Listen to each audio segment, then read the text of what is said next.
In the 1960s, NASA decided it needed to bring in more innovation to its team. So it tapped researchers George Land and Beth Jarman to help. They honed in on the concept of creativity. After all, to come up with innovative ideas, you need to think a little bit differently. To understand how creative we are as people, the researchers tracked a group of 1,600 Americans from about age 5 all the way up to adulthood. At 5 years old, 98% of participants displayed creative genius. By 10, just 30% displayed the same creative traits. By 15, it dropped again to 12%. And as grown-ups, just 2% of those 1,600 participants could be considered creative. It turns out life kind of kills our creative spirit. But is there a way to get it back? Can you help your team regain some of that lost creative edge? And why should managers even care?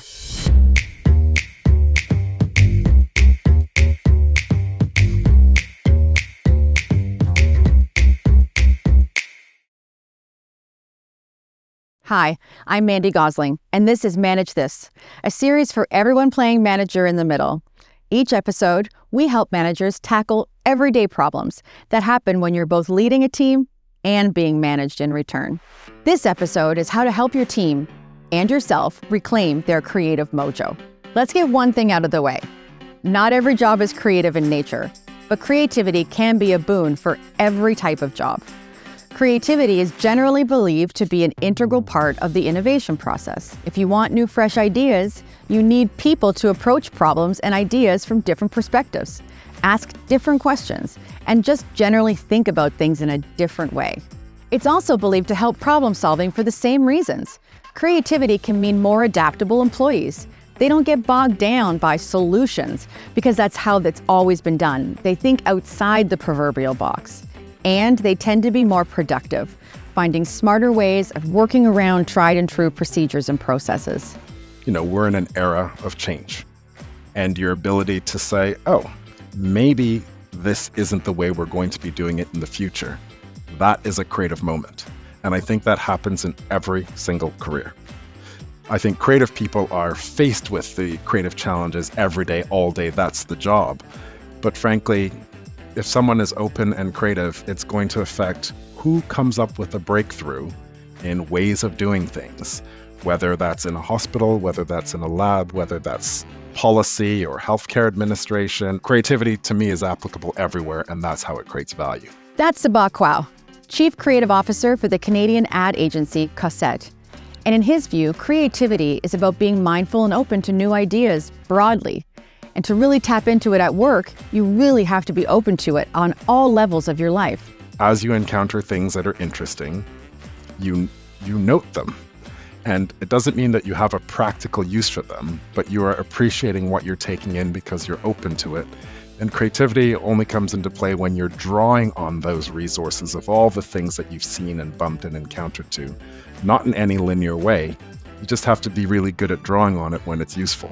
There are actually lots of ways you can foster and nurture creativity among your team. And Sabaa's approach isn't the be-all end-all of inspiring creativity, of course, but he does have some great suggestions. Let's start with the important thing. The fastest way to kill creativity is to shoot down other people's ideas.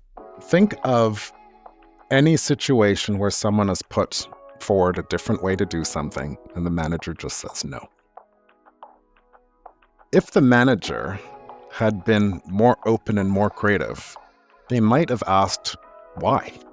If you want to tap into creative thinking, you actually have to create a culture where being creative is not only permissible, but it's encouraged. Maybe one way to think about it is managing expectations early. It's not always obvious that everyone's going to have a creative opportunity in the job. Oh, I'm an accountant. You don't want me to be creative with your accounting. I get it.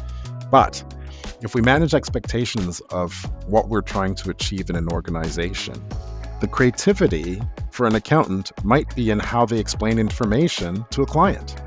Because not everyone is quant or numerical that way, and they need to think of different ways to convey an outcome or an analysis. And so if you manage expectations early in terms of saying to your employees or the people that you're managing, be mindful of when you need to do something different.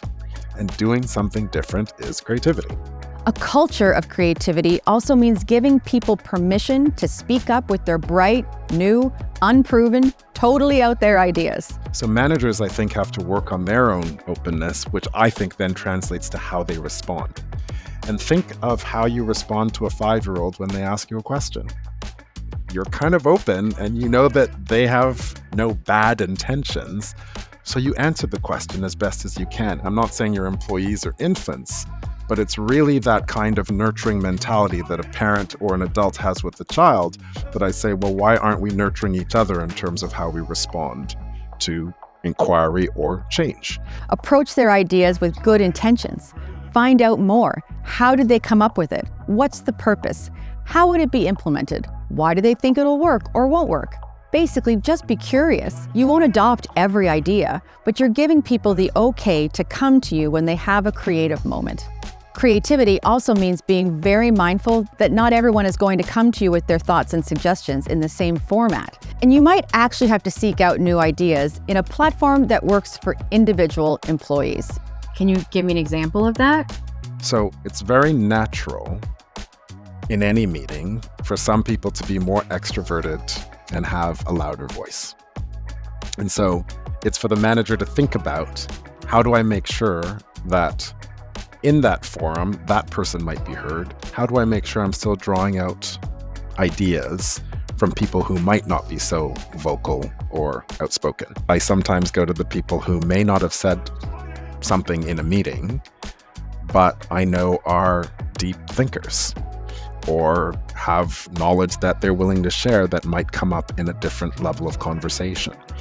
So a manager has to not only read the room and read the dynamics of the room, but tailor their response or their inquiry to the different types of individuals in a team. It's also super important that managers recognize and remember that real creativity happens when you engage with the world around you, outside the office. So yes, as cliche as this might sound, your team needs to be able to truly disconnect from work.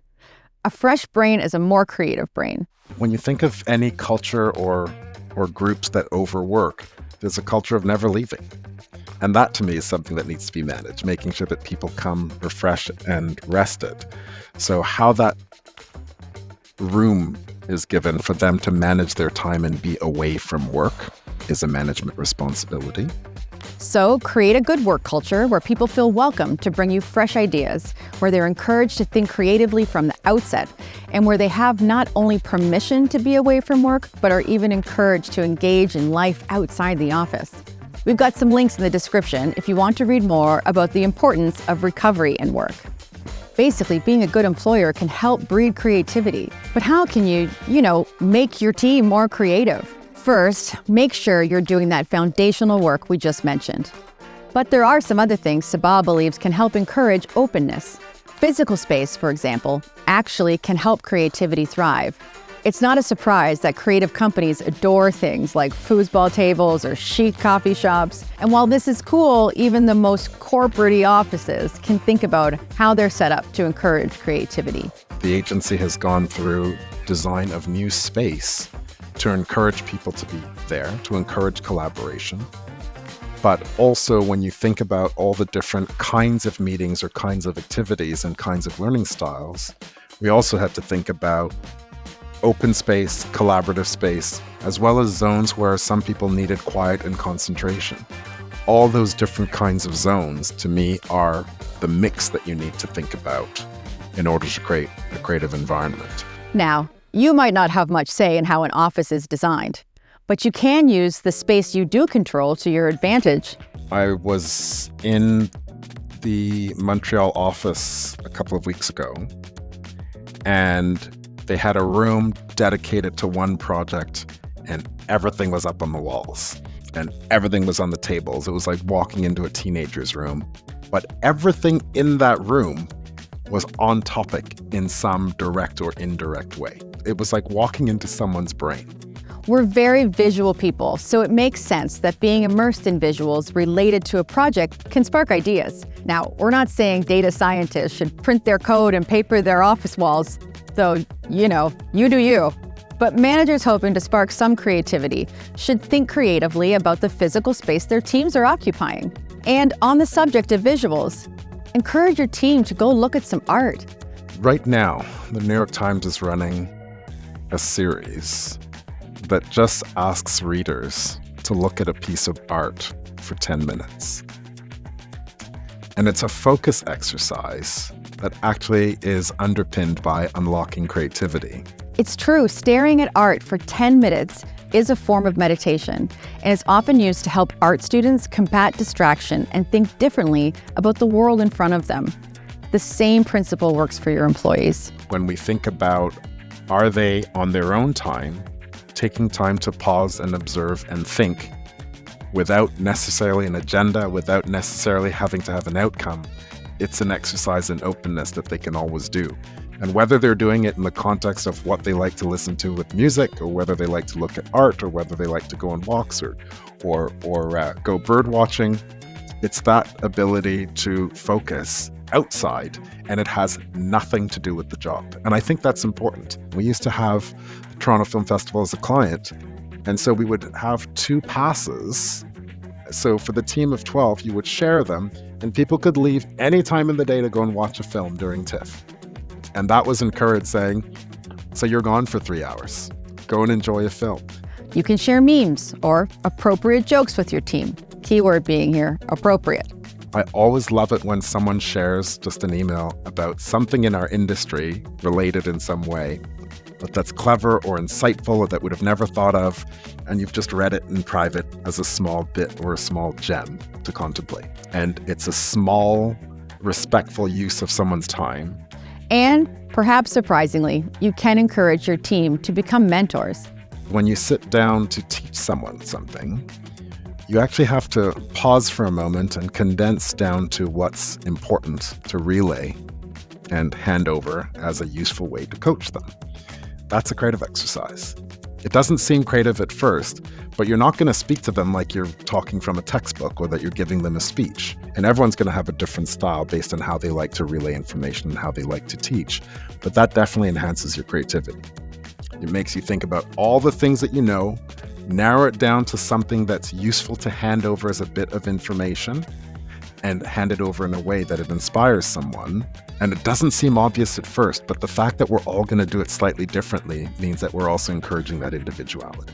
As for how you yourself can be more creative, well, Sabaa has a straightforward way to start. He asks people to tell him their story. Every time someone new starts at the company, if I get a chance, I'm always curious as to how they got there. I want to know what the experiences are that they have that are different. Automatically, they're bringing something different to the table. So someone will say to me, I actually didn't work in advertising. I was working in this function because it was my parents' business in India. It's like, what? Oh, then what did you do next? And then they tell you this tale, and all of a sudden they'll mention 2 or 3 things out of their lived experiences that are different from everyone else. I might go back to that person to ask a very different question because I'm suddenly aware of the difference in experience or point of view. And of course, he says you have to be open to the new, the random, the different. Ask questions and be curious. So I think it's that openness when an idea is presented to them to really respond with some kind of meaningful inquiry. Why did you think that? What made you do that? Have you seen this done before? Or where did you learn this from? Like, there are any number of things that you could automatically ask that deepen your understanding of where that idea came from. You have to encourage this culture because in a company as large as this one, there are hundreds of ideas, and I probably see this tiny, tiny slice of them. So it's not very useful for me to have that openness. It's very useful if you have that chain reaction going all the way through an organization. It really has to be that radiating pyramid to have the right impact. So what do you think? Will you go to your nearest gallery and stare at art for 10 minutes? Are you going to try and ask more questions before saying no to a new idea? Or is there a new passion project unrelated to work that you want to start? Comment below and please subscribe to this whole series, our YouTube channel, or the Rotman Insights Hub. Click the link in the description to get more thought leadership and research-backed management tips from the Rotman community. Thanks for watching. Now to go stare at some art.